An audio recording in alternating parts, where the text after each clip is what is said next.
আমাদের যিনি গীতা লিখেছেন ভাগবত গীতা, তার নাম ছিল ব্যাসদেব।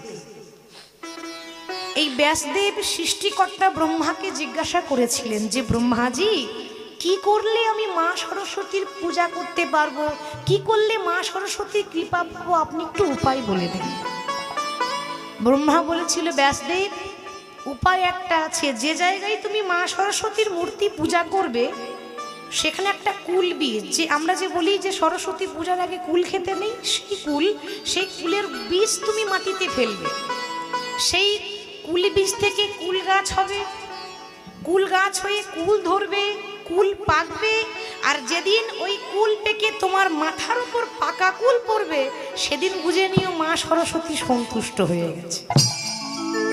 তাই ব্যাসদেব কি করলেন না, বদরী আশ্রমেই মা সরস্বতীর মূর্তি করে প্রথম সেখানে